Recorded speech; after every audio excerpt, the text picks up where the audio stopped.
What is up, everyone? It's me, Jrod, the filmmaker, former film major, frequent fighting gamer from Philadelphia, and this week we got a very special video. I'm going to be doing a review of the newest Disney animated film, Raya and the Last Dragon. And guys, this film is extremely unique. It is one of a kind. But before I get into that, I'm just going to say that I'm going to start off with a spoiler-free review. For anyone who hasn't seen the film, I'm just going to give my general opinions without spoiling any of it. And then after the spoiler warning, I will get into the full spoilery review. So if you haven't seen the film, you guys can still stick around for the video until you hear that spoiler warning. Then that's your cue to get out of here, save the video, go check out Raya and the Last Dragon, and then come back and see what my thoughts are, see what my review is.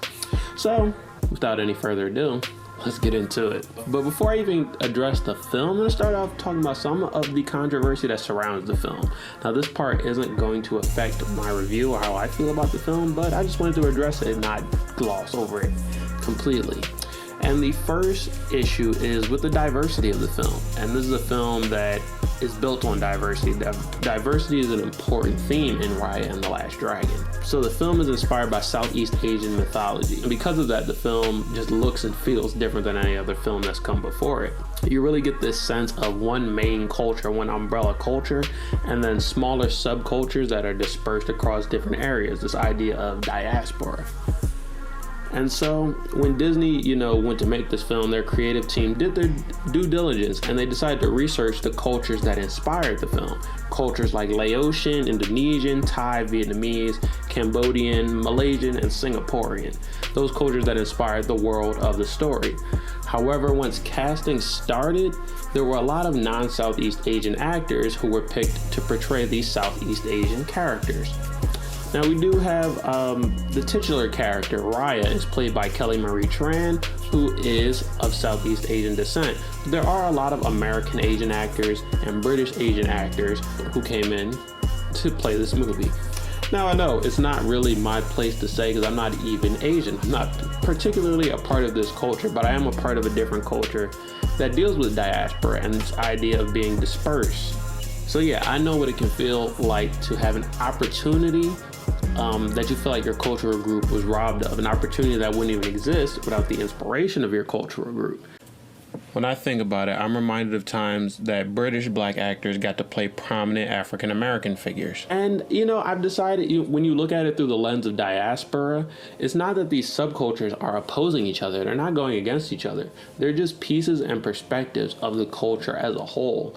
So I wouldn't look at it as, an opportunity was taken. I would look at it as people from all over are coming together to give you a vivid look at an underrepresented community. And everyone participating in it and everyone even watching it can come away from the film knowing more about this culture, the culture that inspired it. So that's personally how I feel. I understand it can be a problem for Southeast Asian people who have been waiting so long to be represented, and now they feel like they aren't represented, that they're, portrayed by people who already get these opportunities. And then additionally, there's the issue of the film's accessibility. The film's not as accessible as other premieres. Like if a movie was to premiere on HBO Max or Netflix, it's not even as accessible as a film that just recently premiered on Disney Plus, Soul. The film is technically only $29.99 US, but that is on top of the monthly fee for Disney Plus. So you have to pay the subscription to even get the option to watch the film. That's almost like having to pay an entrance fee to get into a Blockbuster on top of whatever movies you rent once you get inside there. And on top of that, the Premiere Access makes this film a Disney Plus exclusive for a little while. So if you wanted to go to a different platform to watch the film, you can't. Sorry, you're out of luck for right now.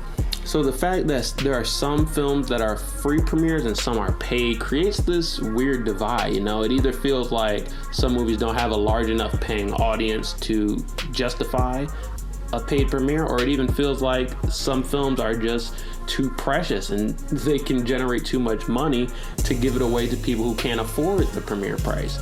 And so, it can alienate the people who don't want to have to pay twice just to have access to this film, or people who can't because we are in a pandemic.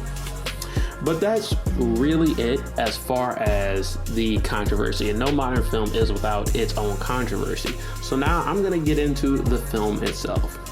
So for my spoiler-free review of Raya and the Last Dragon, I just have to say that the film is definitely worth it. It's worth the price tag, it's worth the wait, and it is worth the hour and 45 minutes that it takes to get through this whole movie. Not only is it good, but it's amazing. The world is beautiful, it's vast, and it's varied. The characters are well written and well portrayed. The performances are like comforting and easy to relate to. And if you think this is a film that you'll just put on for your kids and then step away from, you'll be missing out on a great film, because this has some of the best action and martial arts scenes ever animated on a film before. And to sum it up, Raya and the Last Dragon is already one of my favorite animated films of this year. And I would recommend it to everyone. So that's it for the spoiler-free review. But now, before we go, I'm going to get into some more details of why I really like the film, and I would recommend it to everyone. Like I said before, the world of Kumandra and Raya was beautiful. You know, I love how they built this theme. They built the world around this theme of diaspora. And these different regions of Kumandra were so vastly different. You know, each place has its own clothing, its own culture, its own people, its own feel. The story of Raya is so strong. The story is what makes this a memorable film, because the film actually takes us to the many corners of the world that it mentions in the beginning. The quest is simple, but in every new location there's a new challenge, and the challenge is only overcome when Raya can reach out to a member of that community and they can work together to overcome it. And that turns out to be the moral of the story in the end. It's about extending forgiveness and understanding to those who are different, and then you can unite about the things you have in common instead of fighting over the things that are different. Yeah. I feel like with this film, all of the actors and actresses did an amazing job. I was a bit skeptical about Awkwafina's voice acting before I saw it, and that's just because her voice can be a bit monotone at times, but her performance as Sisu was really good. It kept the film really light and funny. And additionally, the 3D animation technology has come so far. The animated characters have so much articulation and facial performances. You know, when their characters were sad, I was sad for them, and when they were happy, I was happy for them. And the ability to just look right into the characters' eyes and read them and understand them, it goes so far in this film. Also, like I said before, the action and martial arts in this film are some of the best to ever be animated, and they actually would rival any live action martial arts performance. I'm sure of it. And so yeah, everything, the cast, the crew, the writers, and the animators, everyone came together for this fantastic story. It's a story that I would recommend, like I said, but I would have no problem watching over and over and over again. So guys, that is gonna be it. That's my review of Raya and the Last Dragon. If you don't already know, the Too Long Didn't Read is I love this movie. I recommend anyone watch the movie, and I can't wait personally to watch it again and learn from it again. So that is going to be it for this one, you guys. Yeah, like, comment, subscribe. If you've seen Raya and the Last Dragon, tell me how you feel about it. Tell me if you feel me, and I'll see you guys in the next one. Peace out. I'm not green. Don't get mad. It's funny how there's so many crypto skins and none of them are green. I think this calls for the jumbo probe. For the what now?